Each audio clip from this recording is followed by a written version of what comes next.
Yo, what's going on, everybody out there in Chiefs Kingdom? It's your boy DR2 from the Pacific Northwest, coming live and direct to you with a little monologue. My friend Shaggy Shane asked me to come at you guys with a little spit about our 2013 Kansas City Chiefs. You know, I had a lot to say about this team last year and how inept they were in all facets of football. You know, and so I gotta come on and talk about, how happy I am and some thoughts about this team this year, and with their wonderful 8-0 start. I'll be the first one to tell you, I wasn't a big believer in Alex Smith and bringing in Andy Reid. I had some thoughts about drafting a quarterback. I had some thoughts about bringing Chip Kelly in. I had some thoughts about Clark Hunt and what he was going to do, if anything at all. And I got to tell you, it kind of clearly makes me understand the difference between, general manager, coach, owner, and fans. The fans, we're just fans. These guys know what's best for the team.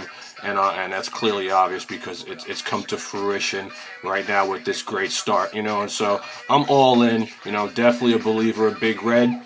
These guys are playing hard for him. I think a lot of people have underestimated, what this guy's been able to do with the Eagles and with the Chiefs. Sure, he may not have won the big one, but he's got these guys playing, and it's virtually the same team. We got some new pieces here and there, but Dorsey, Reed, and Dr. Bob, these guys are doing a great job, so big ups to Clark Hunt, for being the type of man that your dad could be proud of and bringing these guys in. That's definitely the good, There's the bad though, There's the bad, and it's hard to look at something that's bad when you're 8-0, But I really nitpick these games. I've been watching football for a long, long time, and I know what it takes to win a Super Bowl. And I'm just kind of concerned about some things. The first thing I'm really kind of concerned about is Dwayne Bowe. We paid this guy a lot of money. I personally didn't think he was coming back, but he came back, under a new regime. The Kansas City Chiefs organization, they ponied up and they paid him, and he may not be getting Megatron, Larry Fitzgerald money, but he's getting paid well. And I can't understand for the life of me why this guy's not getting more involved. We have to find a way to get this guy involved. 3 catches for 45 yards every other week. It's not like he's being doubled and tripled. And my thing is, other than JC, in open space, with the ball in his hands, there's nobody better on our team than Dwayne Bowe.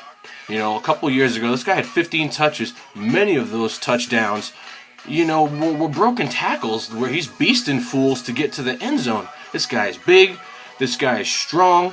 He may not be the best route runner, and he drops some balls, but this year he's been pretty solid, and I don't understand for the life of me why we can't formulate a game plan to get this guy more involved. I know it's a dink and dunk, West Coast kind of offense, but, how about an end around?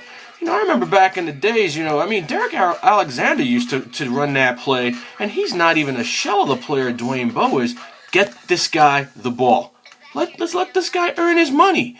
He's been a model citizen, of course, because he's got paid, and we're winning.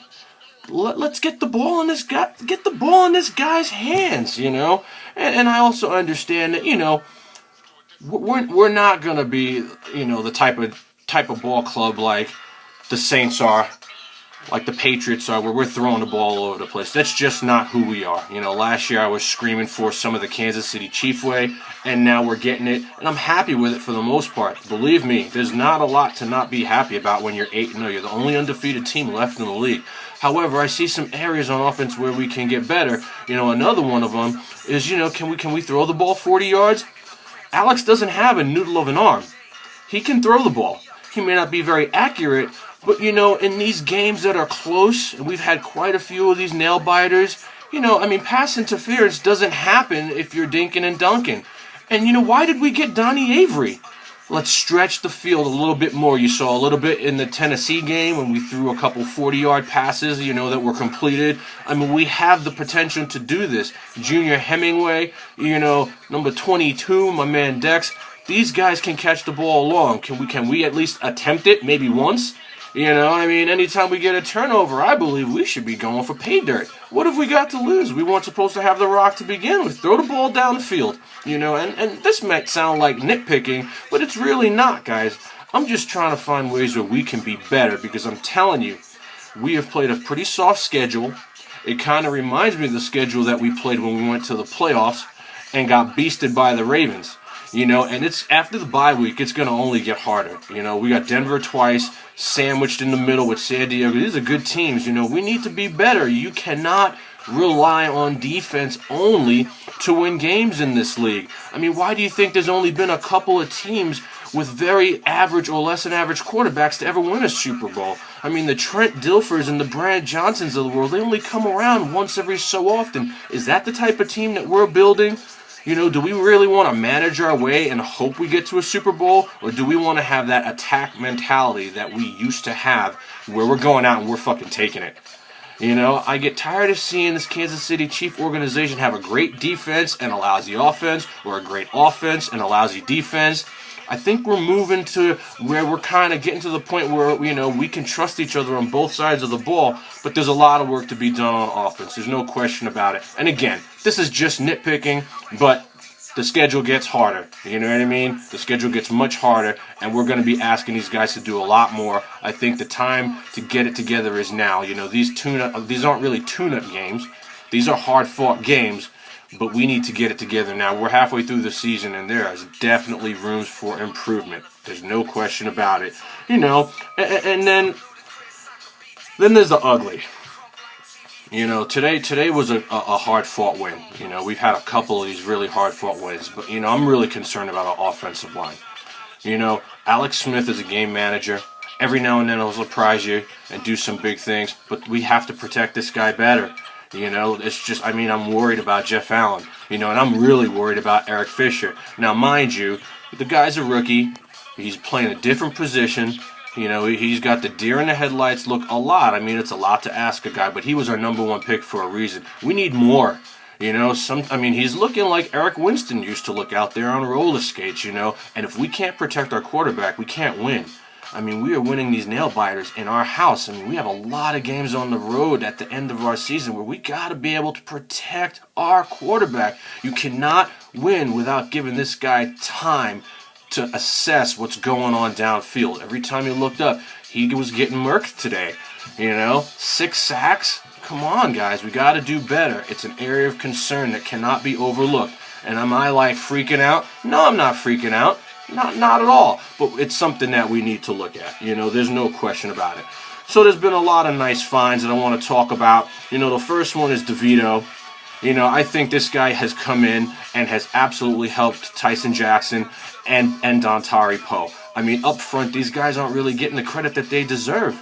I mean, it's unbelievable what these guys have been able to do. I mean, it starts and ends in the trenches. And, you know, DeVito has come in out of nowhere and just been tremendous. You know, big ups to him. Demps, I love you. There's no question about it. I like the fire that you're bringing. I get a little worried when you're coming out of that end zone 9 yards deep. You know, but you bring excitement, you know. You know, you're not the new version of Dante Hall, but it takes balls to do what you're doing out there. And our special teams are a huge part. We got to win in all 3 facets of football, and you bring some electricity to this team. Nice find. There's no question about it. And Cooper's out there balling, doing big things, showing that our secondary can hold up when our big guys go down. Brandon Flowers was beat up for a while, and we were hanging right in there with everybody, you know. I'm a little bit concerned about Sean Smith. You know, 6'3", 218. You know, you should be out there a little bit more aggressive the last couple weeks. You've been getting roasted. You know, we need more out of you. We brought you in here to be a big-time cover corner, man. You're taller than everybody else coming at you most of the time, except for the Des Bryants of the world. These guys are beasts. There's no question about it. But you gotta get a little bit more aggressive, man. I like to see some more aggressiveness. You know, Robinson. You know, I'm liking what I'm seeing from these players, these nickel and dime players that they've brought in. Abdullah, everyone's making contributions. Our defense is solid. Our defense is scary. And if people think they're going to come and they're just going to play us and we're going to roll over, they're bugging the fuck out. The Kansas City Chiefs defense is fierce. We're bringing heat. We're dialing it up. Bob Sutton is confusing people. We're bringing it from the left. We're bringing it from the right. Justin Houston and Tamba Hali. When was the last time you saw a fearsome duo like that coming at you? I mean, we are putting the fear of freaking God into these quarterbacks. And these other teams who have offensive line issues as well. I mean, you've seen it. I mean, 36 sacks already? That's insane. 20-plus takeaways already? I mean, it's hard to believe we only won 2 games last year, but that's the case. And so the schedule is pretty soft right now. The way I look at this deal, it's all about being able to take Denver down. That's the way I'm looking at it. I mean, we'll have a good season. If we don't beat them, there's no question about it. No one right now can say that they're not happy with what they're seeing. The Terrorheads returns. We're breaking the decibel records. I mean, it's just been good. And I'm not even from Kansas City. I could just imagine the parties you guys are out there having. But we got to be a little bit better because you know what? It's coming. And I've watched these Denver games, and we have what it takes to beat this team, but we need to score more, Man coverage and pass rushes, how you beat Manning, and we have both those things.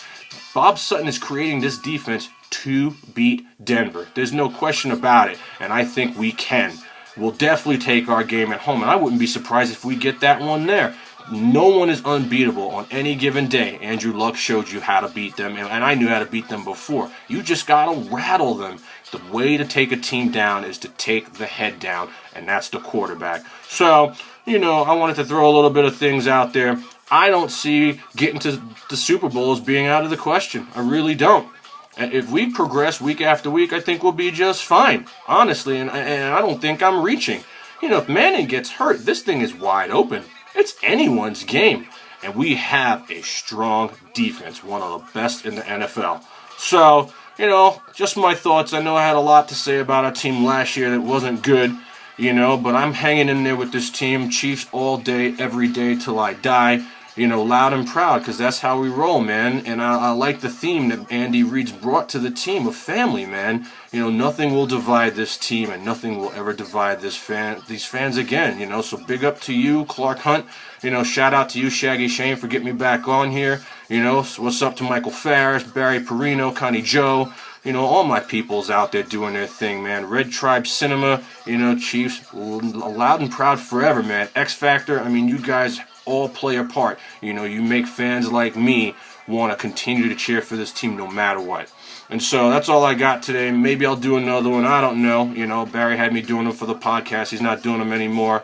But I had a couple things that I, always got some stuff on my mind about my KC Chiefs. So here it is for you, Shaggy Shane.